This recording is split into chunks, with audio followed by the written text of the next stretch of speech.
2 Timóteo, capítulo 2, verso 24 ao verso 26.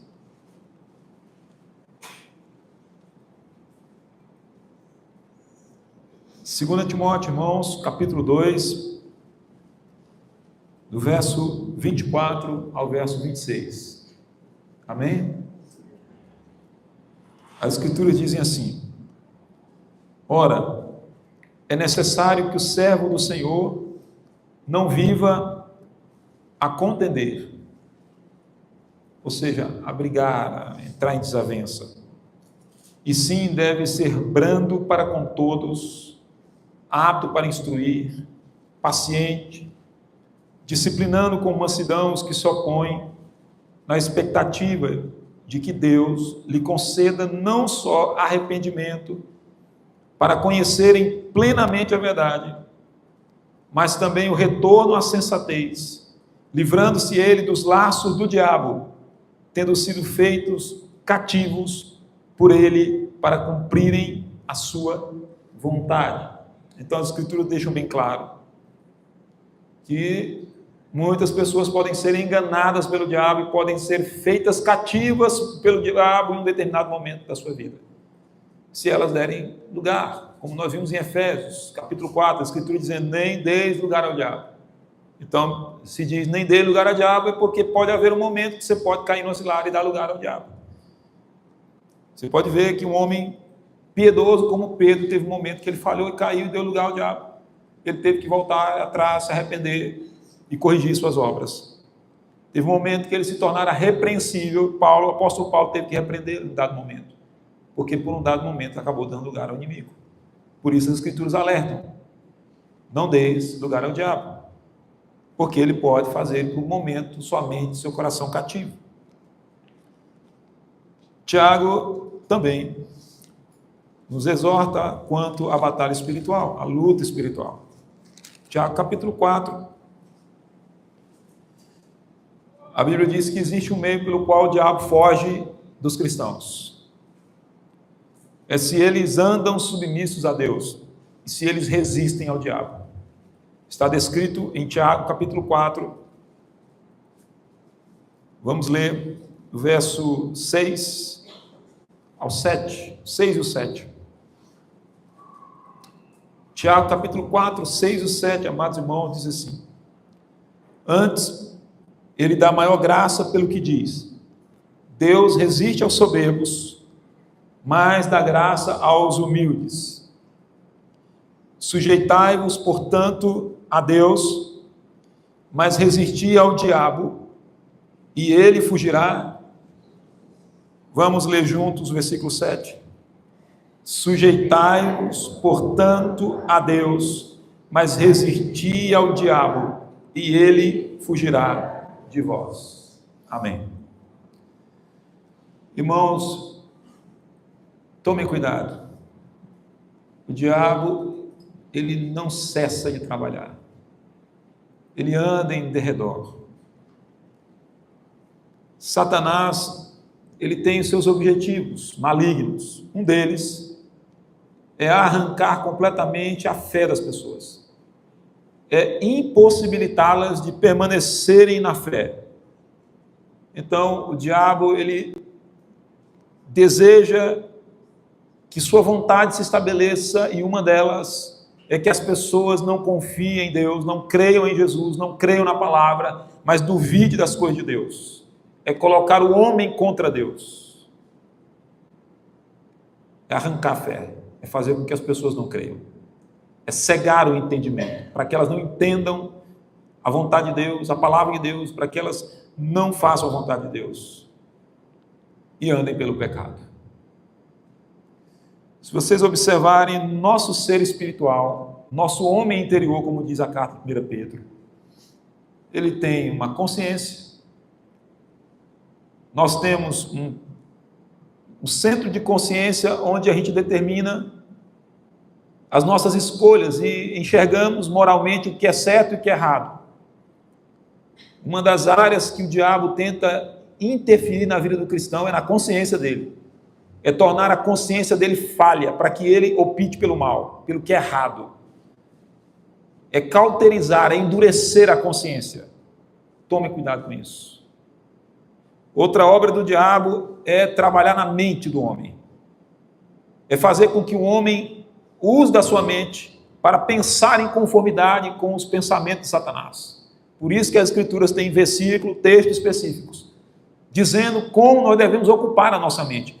Se você anda sozinho em seus pensamentos, se você anda com o coração ansioso, os pensamentos voltados para as coisas do mundo, o diabo ele vai operar na sua vida. Ele vai trabalhar na sua vida se você andar com a mente vazia. Mente vazia é onde o diabo opera, trabalha. Ocupe os seus pensamentos diariamente, semanalmente, todos os dias. Lute por isso, em ocupar seus pensamentos com as coisas do alto. Em oração, em louvor ao Senhor. Não dê lugar à ansiedade desse mundo. Porque o diabo trabalha onde existe um coração ansioso e inquieto. Outro ponto importante. No coração do homem, onde estão o centro das vontades e de onde delibera-se os desejos, os sentimentos. E o diabo também procura corações, para ele inclinar esses corações, para ele tocar nessas mentes, nesses corações, para que cumpram a sua vontade. Vocês lembram quando Jesus repreendeu os religiosos da sua época, ali em João, no capítulo 8, o que ele diz para eles? Ele diz, vós sois do diabo, porque quereis satisfazer sua vontade.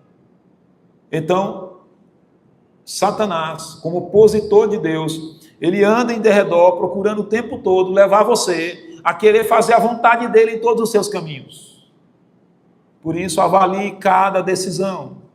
Avalie diariamente cada posição, cada decisão, cada pensamento, cada sentimento, cada ação, cada desejo.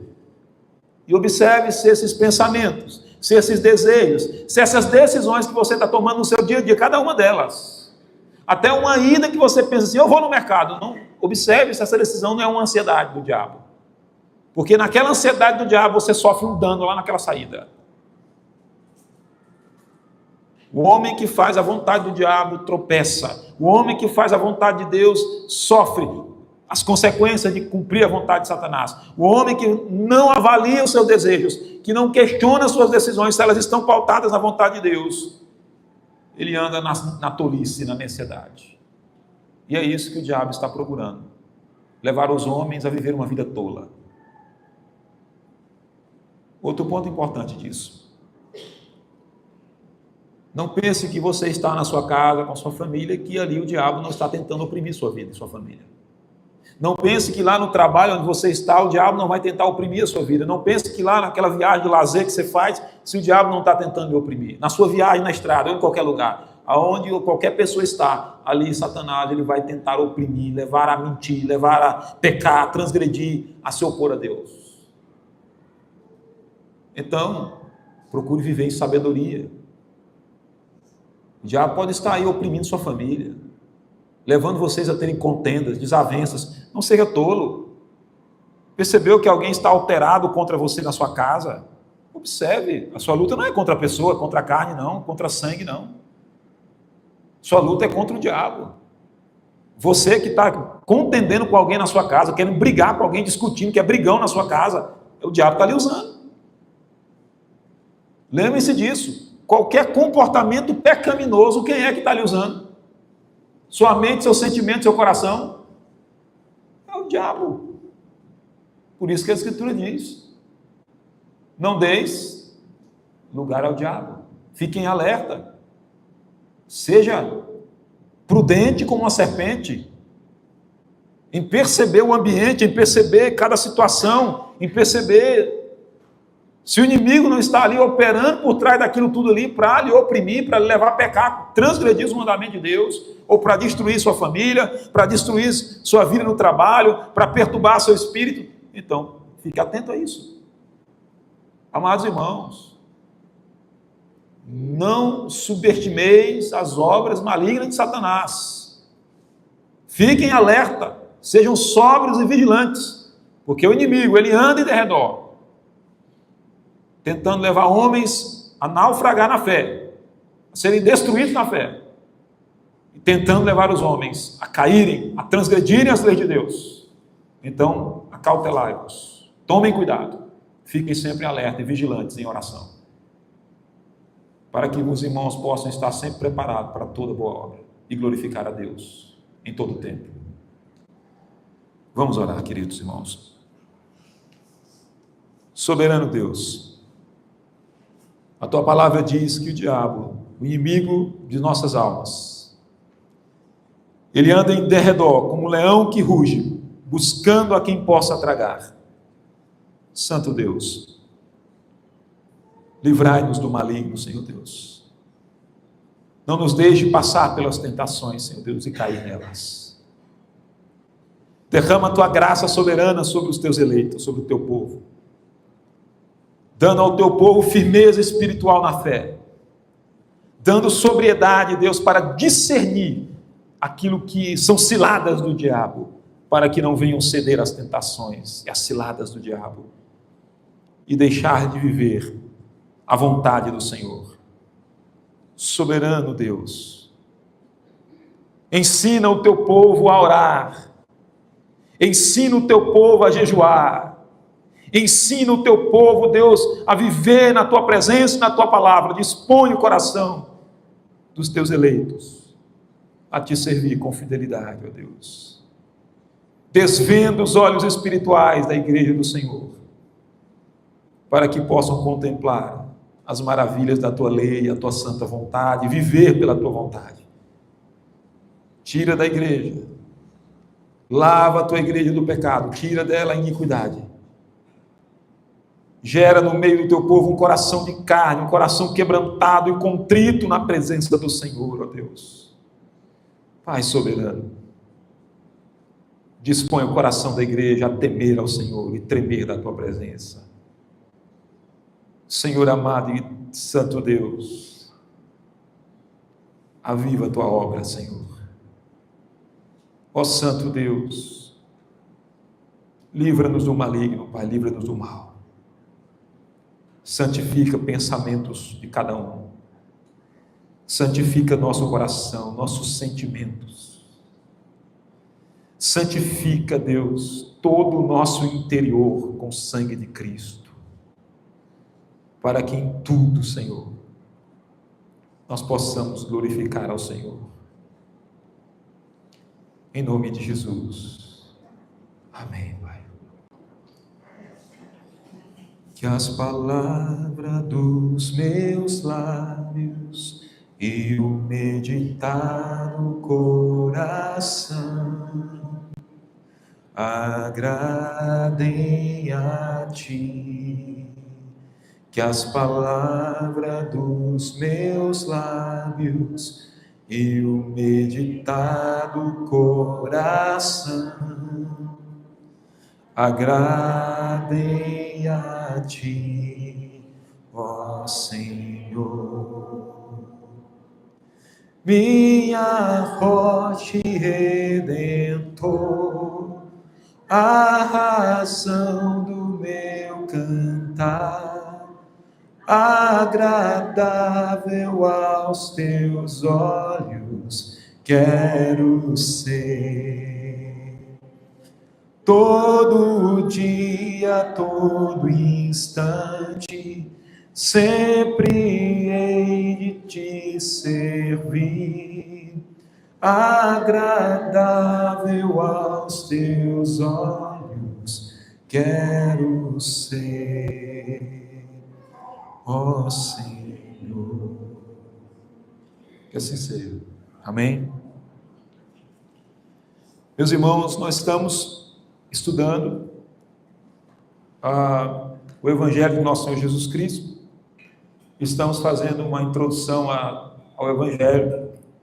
Primeiro nós tivemos uma série de pregações falando sobre como herdar a vida eterna.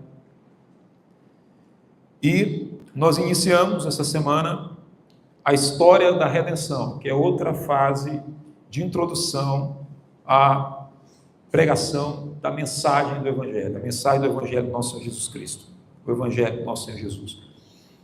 E hoje nós queremos dar continuidade a essa temática, que é a história da redenção. Vamos começar fazendo uma revisão da quarta-feira. A história da redenção. Na semana anterior, na quarta-feira, nós começamos com a seguinte pergunta: aonde se iniciou a história da redenção? Aonde se iniciou a história da redenção? Mas primeiro, vamos entender essa frase, a história da redenção. O que significa a palavra redenção, irmãos? Qual o significado dessa palavra? A palavra redenção significa resgatar, libertar. Esse é o significado da palavra redenção. Resgatar, libertar. Então, a história da redenção é justamente a história da salvação dos pecadores. Foi aquilo que Deus planejou e aquilo que Deus cumpriu em seus propósitos para salvar pecadores, para livrá-los do juízo eterno, para livrá-los do inferno, da condenação eterna.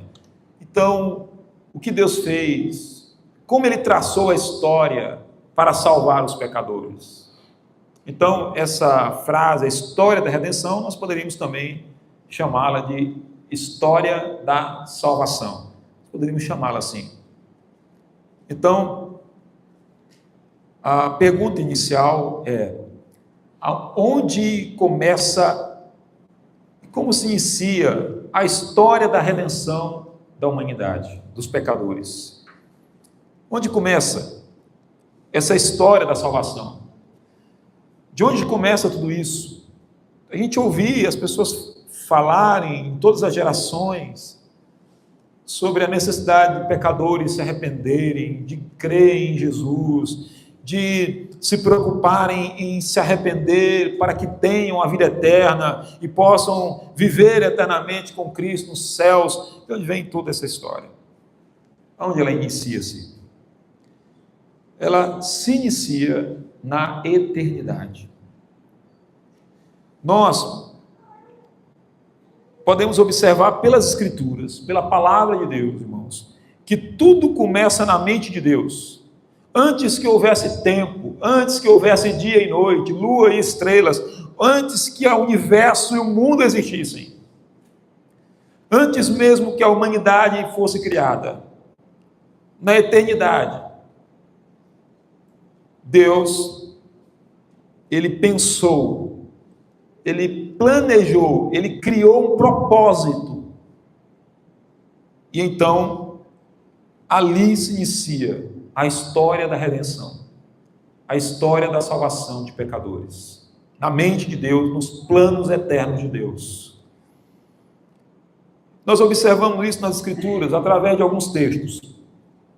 Nós citamos, semana passada, eu não vou abrir, estou fazendo um resumo, e vou citar apenas. Primeiro, em Mateus 25, 34, as Escrituras falam que na fundação do mundo, o reino dos céus já estava preparado. No dia que o mundo foi criado, no dia que ele foi fundamentado, estabelecido, o reino dos céus já estava pronto. A cidade celestial já estava ali, realizada. O reino dos céus já estava estabelecido. A palavra de Deus nos deixa claro que o Senhor Jesus, Ele já estava na eternidade com o Pai, já estava ali pronto, já estava preparado, pronto para se encarnar e vir à terra para salvar pecadores.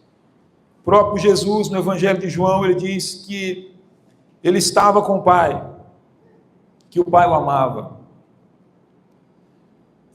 Segundo as Escrituras, em Romanos capítulo 8, meus irmãos, em Romanos capítulo 8, no verso 28 a 30, as Escrituras dizem que o Senhor nos predestinou para Ele. Em Efésios capítulo 1, do 3 ao 14, fala que nós fomos eleitos por Ele, escolhidos pelo Senhor para a salvação antes da fundação do mundo, antes que o mundo fosse criado. Deus nos escolheu para Ele. Em 1 Pedro capítulo 1, verso 2, diz que nós fomos eleitos segundo a presciência de Deus, Pai. Romanos 8, 29 diz que Ele nos predestinou porque Ele nos conheceu de antemão. Ele nos conheceu antes de nós existirmos. Então, nós vimos duas palavras extremamente importantes para entender que o plano de salvação, a história da salvação, ela não se inicia quando o mundo foi criado, ela se inicia antes, na mente e nos planos de Deus. É tanto que nós temos duas palavras que declaram isso. A primeira palavra é a presciência. Presciência significa conhecer antes, conhecer antecipadamente, saber antecipadamente, saber antes que as coisas aconteçam ou existam. E predestinação significa determinar antes, determinar que coisas aconteçam antes mesmo delas acontecerem. E foi isso que nós observamos e estudamos na semana anterior. Então, as Escrituras são bem claras que, por exemplo, quando o homem caiu no pecado, Deus não foi pego de surpresa. Deus tinha um pré-conhecimento de tudo isso. Por isso, o Filho já estava pronto na mente do Senhor, do Pai, de que ele seria entregue para morrer pelos pecadores que se arrependessem de seus pecados, antes mesmo da fundação do mundo, como as Escrituras deixam bem claro tudo isso. Então, amados irmãos, a história da criação, ela começa na eternidade, na consciência de Deus, na mente de Deus, quando Ele planejou a história, quando Ele planejou a salvação de pecadores. E Deus ali, na sua presciência, quando Ele decidiu criar a humanidade, criar o universo e tudo que existe, Ele enxergou como seria tudo. Ele enxergou como seria tudo. Inclusive enxergou aqueles que iriam crer em Jesus, seu Filho.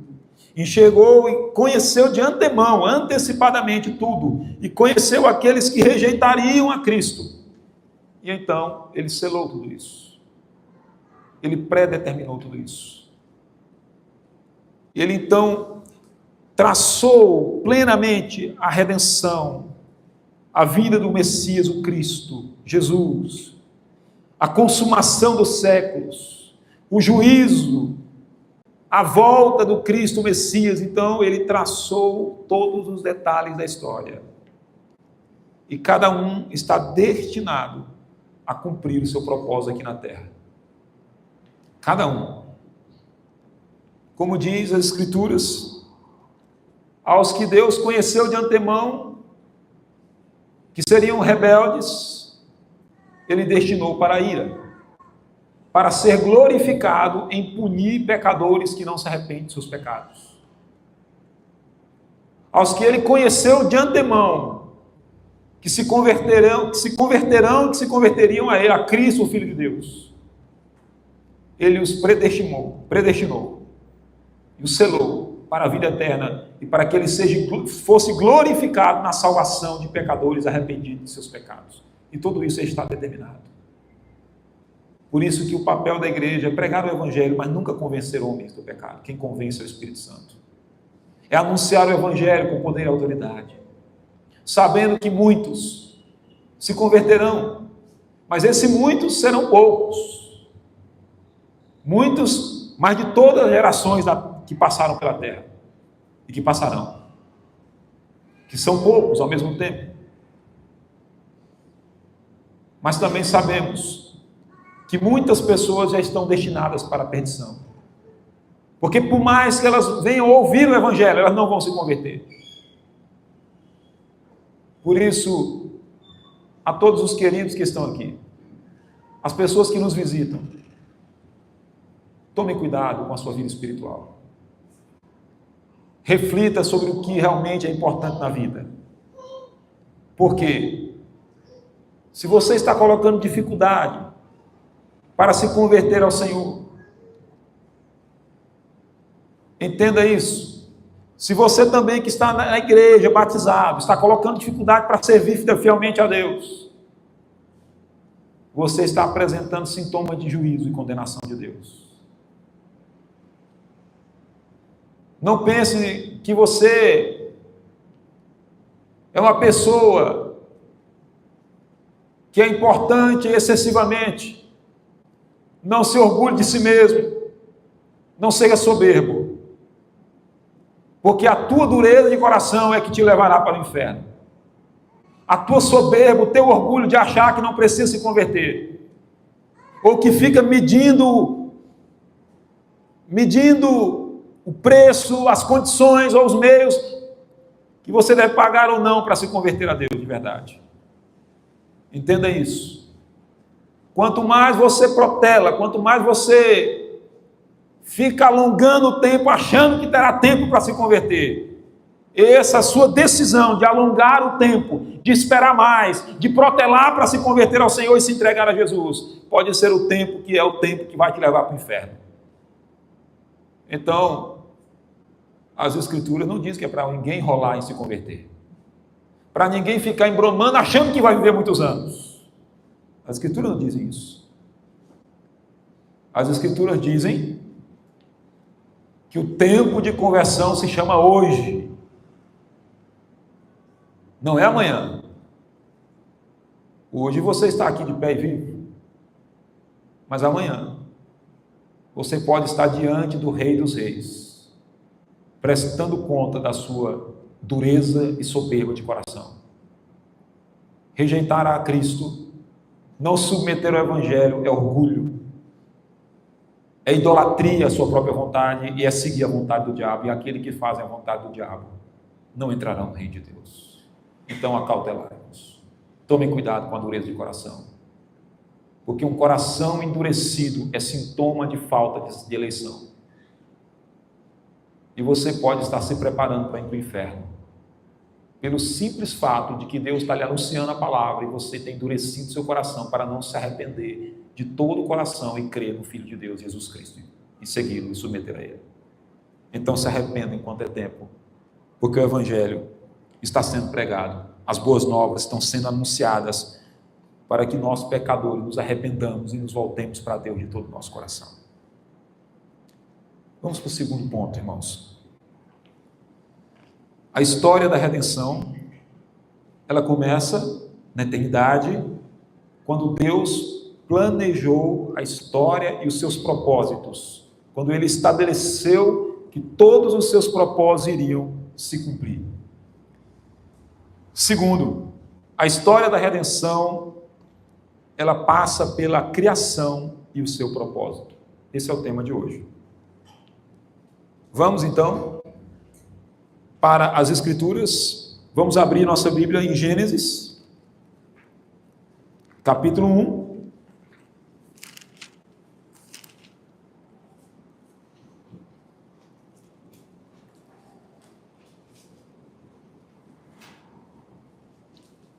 Então, a história da redenção, ela passa pela criação e o seu propósito. Ela começa com Deus planejando toda a história, com Deus estabelecendo e predeterminando e conhecendo de antemão todas as coisas, tudo que aconteceria na história. Ela passa então logo em seguida para a segunda fase. Deus primeiro pensa, planeja, conhece todas as coisas de antemão. Então, quando Deus decidiu pensar sobre a criação, sobre toda a existência da história, então Deus conhece tudo antecipadamente. Ele sela todas as coisas que Ele conheceu e determinou, Ele determina todas as coisas, e então, a partir daquele momento, Ele passa a criar tudo que existe. Como tudo veio a existir e qual é o propósito de tudo que foi criado? Como tudo veio a existir? Segundo a Bíblia, segundo a palavra de Deus, que é a verdade, a única verdade, tudo que existe aqui não foi criado como imagina o homem tolo. Que tudo veio existir, ou que foram criadas todas as coisas a partir da matéria. A matéria não cria nada. A matéria apenas reproduz aquilo que ela mesma foi criada para existir e reproduzir. A matéria é criação e não criador. Vou falar mais uma vez. A matéria é criação e não criador. Uma das questões da filosofia bíblica, da teologia bíblica, quando eu uso essas duas expressões, é porque a palavra filosofia, o saber bíblico, conhecer bíblico, e a teologia bíblica, conhecimento de Deus a partir das Escrituras, me levaram a uma simples conclusão. Eu jamais discutiria com um ateu. Jamais. Porque para mim, eu só teria um argumento para conversar com ele. E qual seria?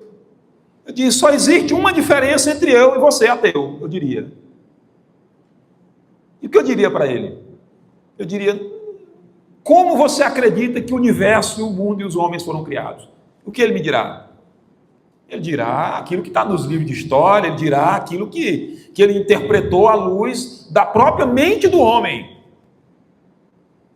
O que ele me dirá? Ele diz, creio que o universo, os homens e todas as coisas foram criadas a partir de algo pré-existente, que no caso foi partículas de matéria que explodiram-se e que a partir dessa explosão de átomos se foram evoluindo e grande poder de luz se emanou no universo e isso foi formando todas as coisas e foi se expandindo no universo e foram criando criaturas e etc. Logo, eu direi, ó Deus, então logo o seu Deus é a matéria. Um ser inanimado, já existente, e que não tem inteligência alguma, mas produziu inteligência, porque matéria não é inteligência, nem tem inteligência para calcular, refletir, planejar, determinar, estabelecer detalhes. Então logo o ateu, ele crê que a matéria é o Deus dele. Pronto, para mim está resumido. E o que eu diria para ele? Ele diz, olha, eu penso diferente. Para mim, Deus é o Criador. Deus que é Espírito, infinito, eterno, onisciente, onipresente, onipotente, que tem toda a inteligência e sabedoria, planejou, pensou, estabeleceu seu propósito, e então, a partir da sua palavra, ele criou todas as coisas, a partir da água, e ele fez tudo. Ele falava, e as coisas vinham existir, porque ele tem todo o poder. Então, eu creio que tudo veio existir a partir de um único Deus, que é perfeitamente inteligente, e que a sua mente é insondável, o seu poder é incalculável, a sua glória é tremenda e gloriosa, e o seu poder é infinito. Então eu creio que um ser pessoal, inteligente, todo-poderoso, infinito, eterno, que existe além da criação, além da matéria, que não depende do tempo, do espaço, da matéria, esse Deus criou todas as coisas que existem e por isso todas as coisas são tão complexas e inteligentes. Por isso todas as coisas são tão bem calculadas. Por isso que a Terra gira em torno do Sol, nem 10 centímetros mais perto, nem 10 centímetros mais longe, mas no lugar exato para que todas as coisas funcionem como são. Por isso que cada coisa está no lugar. Por isso que o ser humano foi formado tão perfeito, com olhos, coração que palpita dentro do peito e lança e bomba o sangue para circular em todo o corpo, com o sistema nervoso, com todo esse equipamento, essa máquina poderosa e gloriosa que é o homem. Pronto. Eu não preciso de outro argumento. Então, meu querido, se eu visse um ateu, eu diria, querido, pronto, não tem discussão, você crê que a matéria é o teu Deus, e o teu Deus é um ser inanimado, que não tem inteligência, desprovido de autoridade e poder, desprovido de planos, de propósito, pronto, então esse é o teu Deus. O meu Deus é esse, ser pessoal, que se relaciona comigo e com a sua criação, um ser perfeito, inteligência perfeita, que é espírito eterno, que não depende do tempo ou da matéria, que não depende de nada para existir, e que é eterno, glorioso, santo, poderoso, todo-poderoso. Então pronto. Você está entendendo?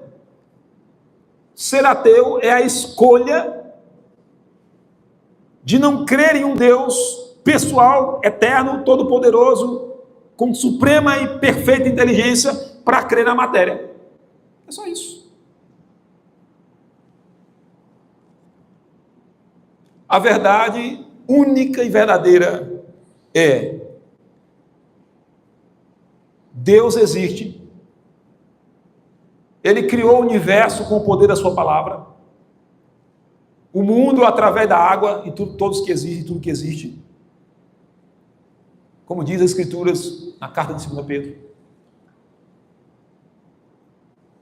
Tudo veio existir por causa dele, e tudo veio existir para ele. Gênesis capítulo 1. Em Gênesis capítulo 1 nós temos o relato da criação, e no capítulo 2 nós temos, no versículo 1 ao 3, o descanso de Deus. No capítulo 1, diz, versículo 1, no princípio criou Deus os céus e a terra. Aqui nós vemos a descrição de toda a criação, como os irmãos conhecem. Vejamos resumidamente o texto. Aqui no capítulo 1 de Gênesis, na tarde e manhã do primeiro dia, o que é que Deus fez? Deus fez o quê? A luz.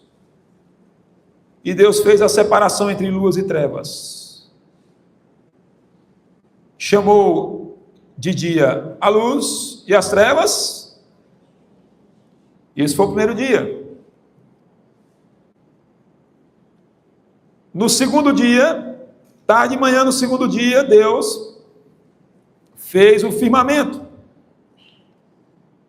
A terra era informe, era sem forma, era um grande globo, cheio de água.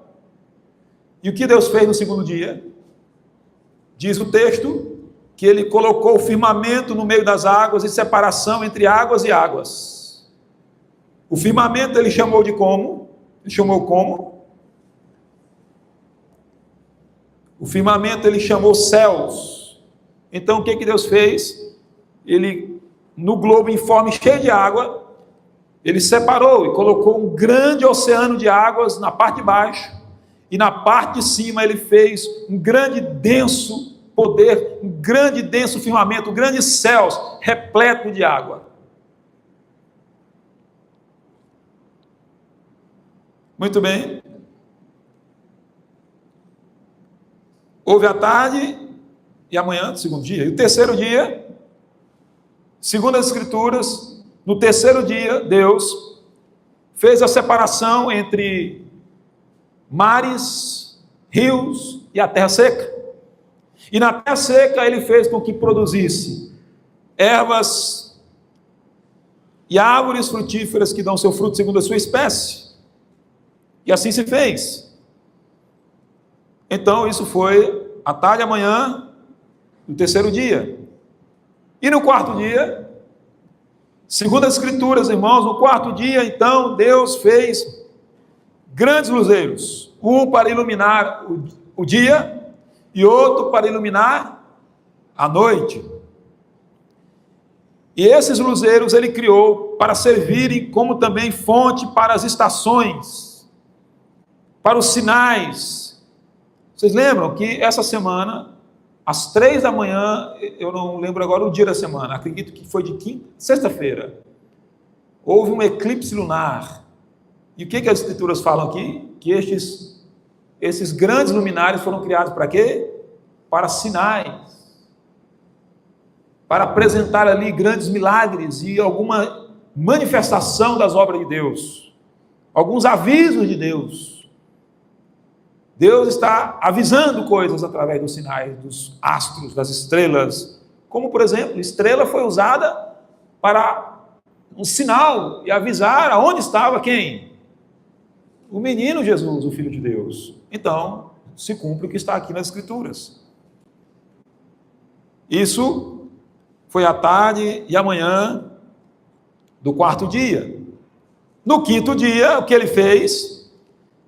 Vários seres viventes, especificamente os que rastejam sobre os oceanos, debaixo dos rios, debaixo dos oceanos, dos mares, animais marinhos, aves, os peixes do mar, segundo sua espécie, e aqui, assim houve a manhã e a tarde e a manhã do quinto dia. E no sexto dia, irmãos, no sexto dia, Deus fez os animais, os répteis, os animais conforme as suas espécies, os animais selvagens, os animais domésticos, como nós conhecemos. Nesse dia Deus fez o gado, Deus fez o bode, o carneiro, Deus fez os gatos e os cachorros, as galinhas, toda a espécie de animais que seriam domésticos e que manteriam convivência com o homem. Mas também, no sexto dia, Deus fez a sua obra-prima, a obra-prima da criação, a obra primeira da criação. Deus fez quem, irmãos? Deus fez o homem e a mulher.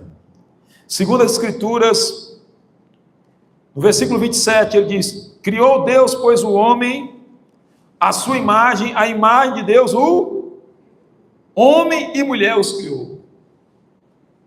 Então, Deus criou o homem e a mulher. No capítulo 2, há uma descrição de como o homem foi criado e como a mulher foi criada.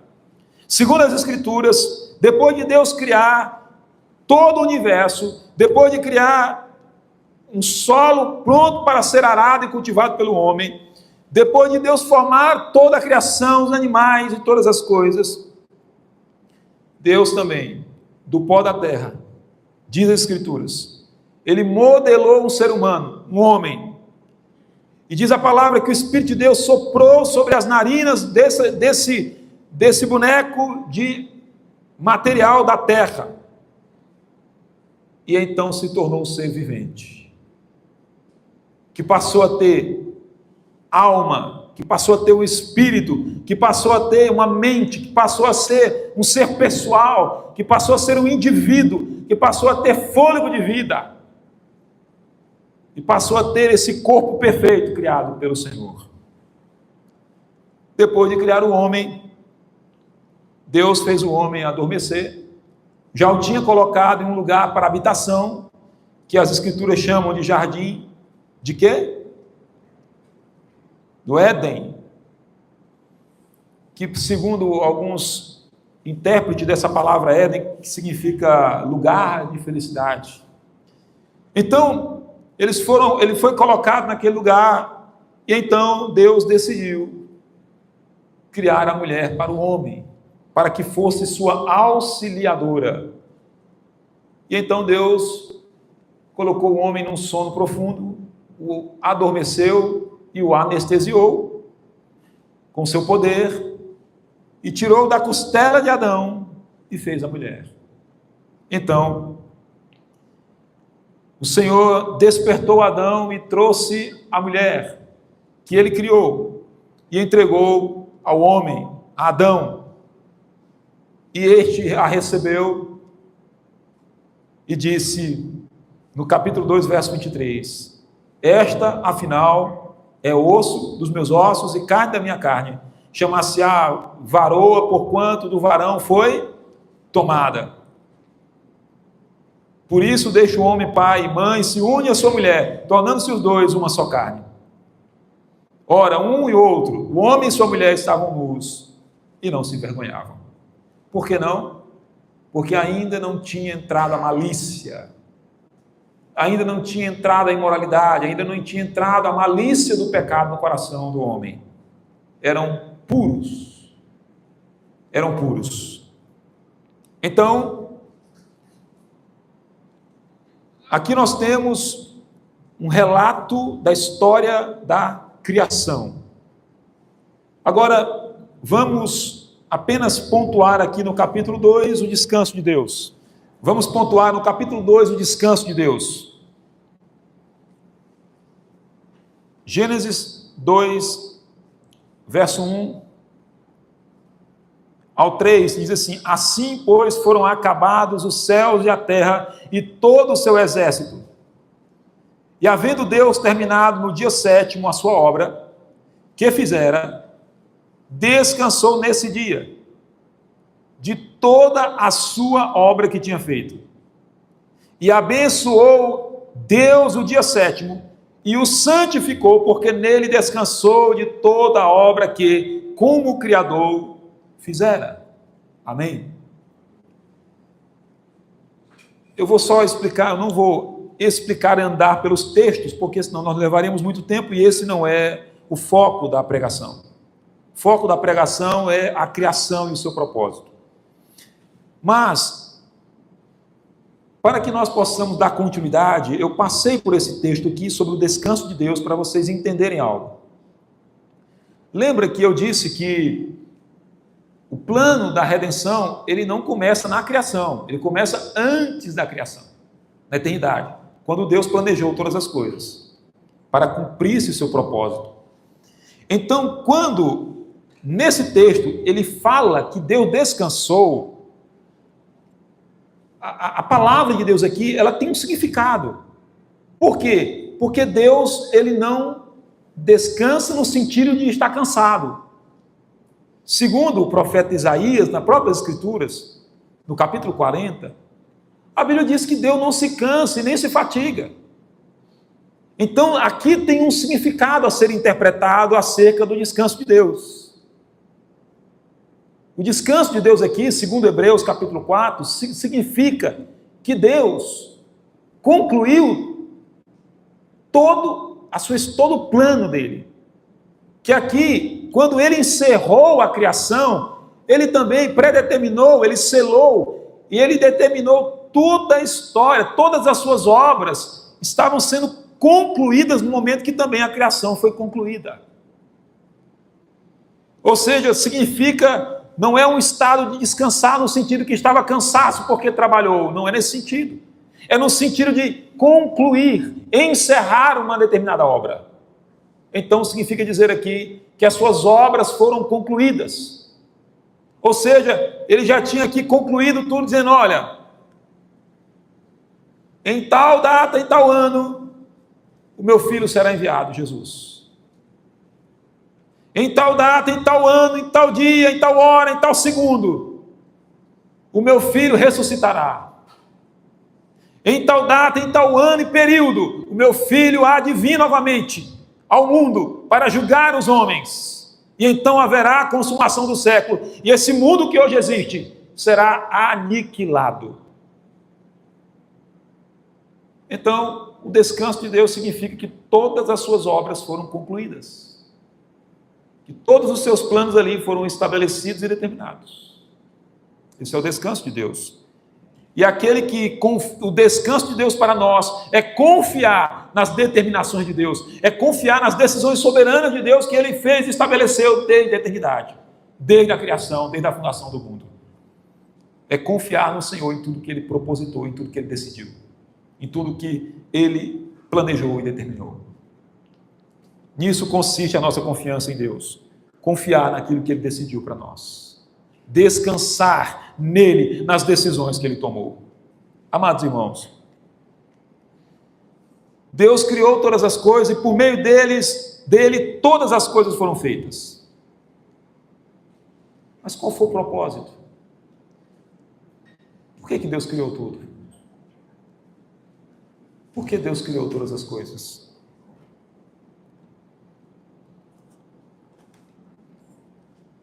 Isaías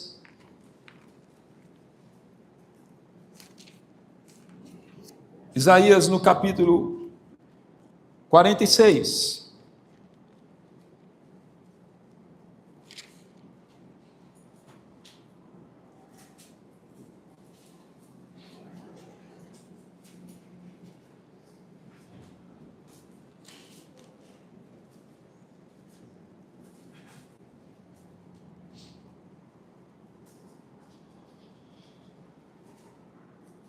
O versículo 9 e o versículo 10, irmãos.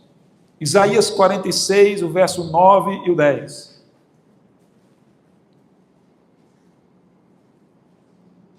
Lembrai-vos das coisas passadas, da antiguidade, que eu sou Deus, e não há outro, eu sou Deus e não há outro semelhante a mim, que desde o princípio anuncio o que há de acontecer, e desde a antiguidade as coisas que ainda não sucederam, que digo, o meu conselho permanecerá de pé, farei toda a minha vontade. Amém. Deus criou tudo o que existe para Ele. Deus criou tudo o que existe para cumprir a vontade dEle, que Ele propositou, que Ele planejou, que Ele estabeleceu, para cumprir o propósito pelo qual Ele estabeleceu, lá na eternidade. Tudo, os céus e a terra, o sol e a lua, o universo, as estrelas, o ser humano, os animais, as plantas, a terra, a água, tudo o que existe, os pássaros do campo, as flores do campo, tudo o que existe, foi criado para cumprir o propósito que Deus estabeleceu na eternidade, irmãos. E Ele diz que o conselho dele permanecerá, aquilo que Ele decidiu em sua mente permanecerá de pé, que a sua vontade será cumprida, que o seu propósito será estabelecido em todas as coisas que Ele criou. Segundo Romanos capítulo 11.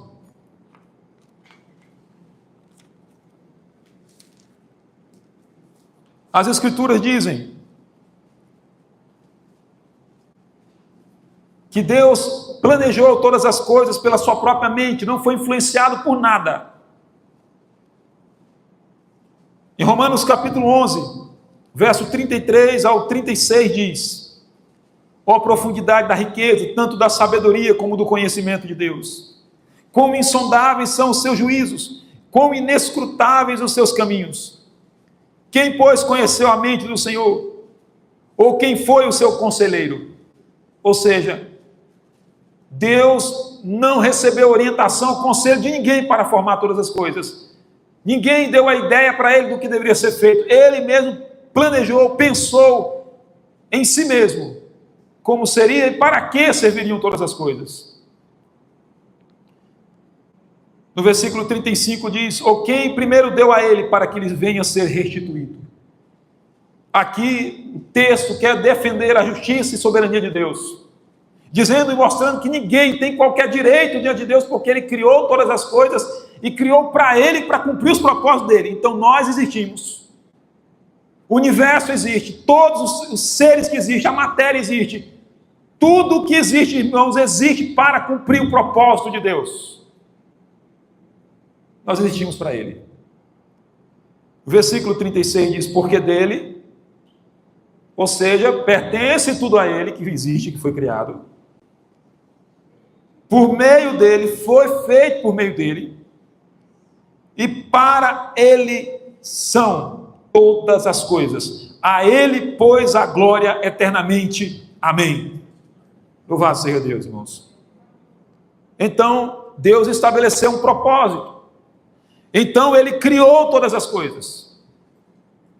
E tudo que existe, existe para cumprir esse propósito que Deus estabeleceu na sua mente na eternidade.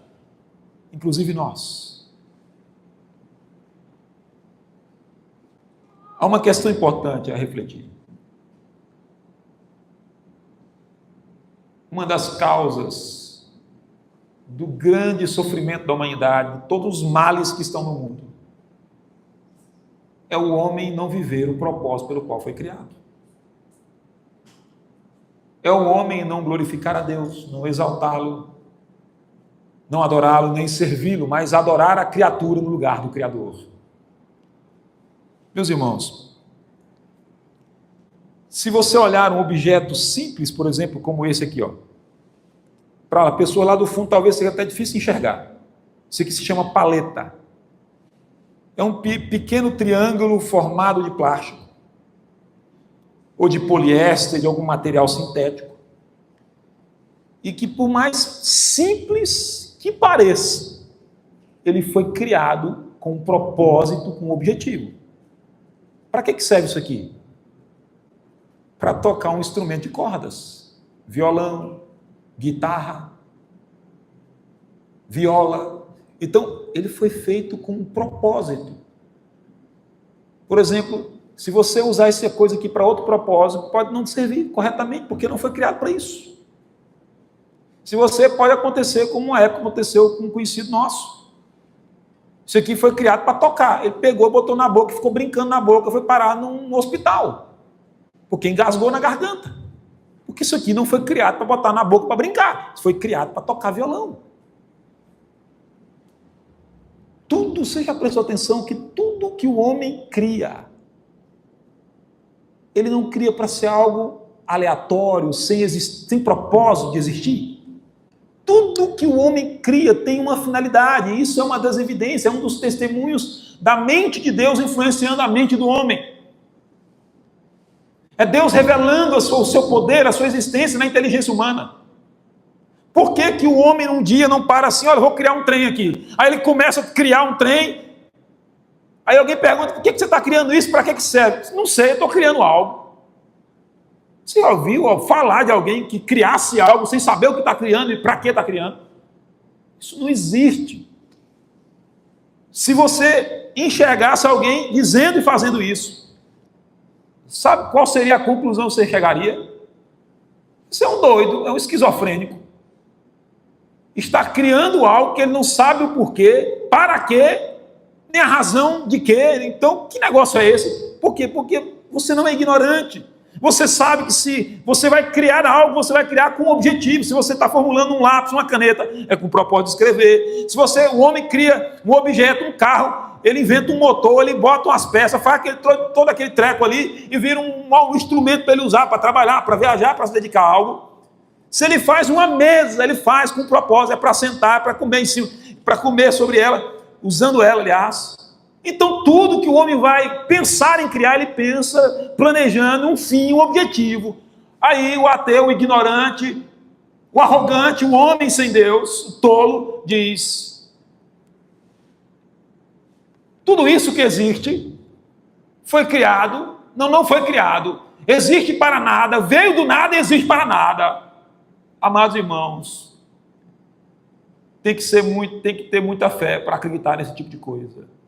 Mas se você mostrar um objeto inteligente para um homem, um ateu, e perguntar, olha, isso aqui surgiu do nada, se criou aí sozinho, ele vai dizer o que para você? Tu és um ignorante. É claro que alguém planejou, arquitetou para que isso viesse a existir e funcionasse dessa forma.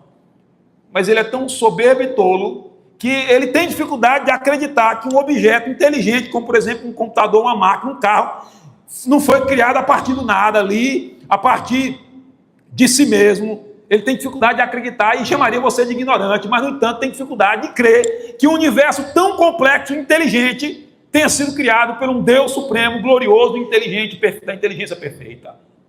Para você imaginar a ignorância humana. Então, se o homem, que dotado de inteligência dada por Deus, cria coisas, e essas coisas, todas elas são criadas para algum fim. Imaginemos nós, irmãos, se Deus faria tudo que existe sem propósito. Deus criou todas as coisas para Ele. Segundo Romanos capítulo 11, tudo foi criado para a sua glória.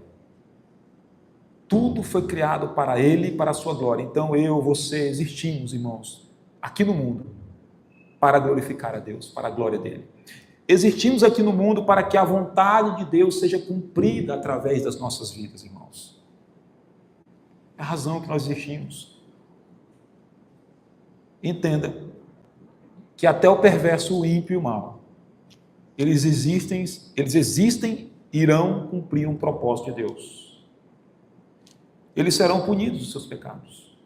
Deus será glorificado em julgar e condenar pecadores rebeldes contra Ele. Eles foram criados. Mesmo Deus sabendo que eles seriam rebeldes e que transgrediriam, que seriam contra Ele, Ele os criou.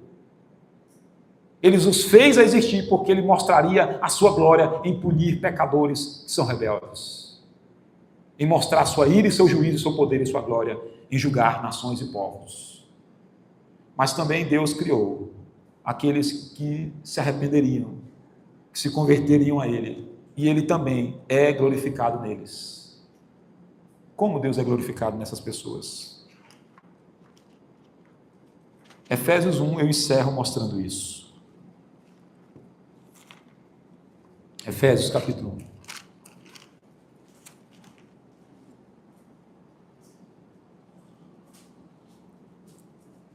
Deus criou os eleitos dele.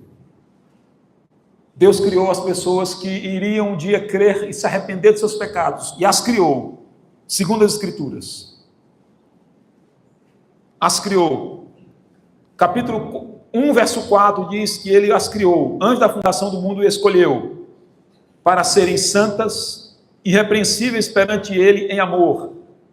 Por que Ele as escolheu para isso? Para que Ele fosse glorificado em toda boa obra que o Espírito de Deus ia produzir, realizar, fazer, através da vida dos eleitos, das pessoas que creriam em Jesus.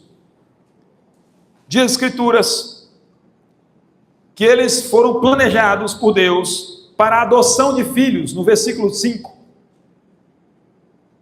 Por meio de Jesus Cristo. Versículo 6. Que tudo isso aconteceu, foi planejado para o louvor da glória de sua graça. E no versículo 12. A fim de sermos para louvor da sua glória, nós os que de antemão esperamos em Cristo. Amém. Então, irmãos, nós existimos para que Deus seja glorificado na nossa salvação.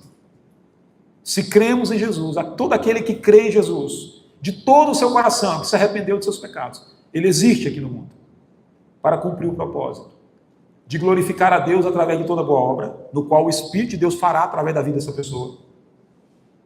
E também no qual Deus cumpre um de seus propósitos também. Ele será glorificado salvando pecadores através de seu Filho Jesus Cristo. Por meio da sua graça, ele será glorificado. Das suas misericórdias, ele será glorificado. Então Deus há de cumprir o seu propósito. E todas as nações, segundo as Escrituras, irão se ajoelhar diante de Cristo, o Filho de Deus. Todos os povos irão glorificar a Deus, porque todos existem para a glória dele. Uns para a salvação de sua misericórdia, de ser glorificado na sua misericórdia. E outros para juízo e punição eterna, para que ele seja glorificado na sua justiça, no seu poder de julgar pecadores. Em que grupo você se encontra? E em que grupo você vai estar no dia que Jesus vier dos céus? Você está preparado para aquele dia? Você está preparado para cumprir o propósito pelo qual você existe? Você já aceitou Jesus de verdade, o recebeu verdadeiramente no seu coração? Você tem crido nele de todo o coração? Você está pronto para cumprir todo o propósito de Deus e viver toda a boa obra? A Ele seja a glória, hoje e eternamente. Amém.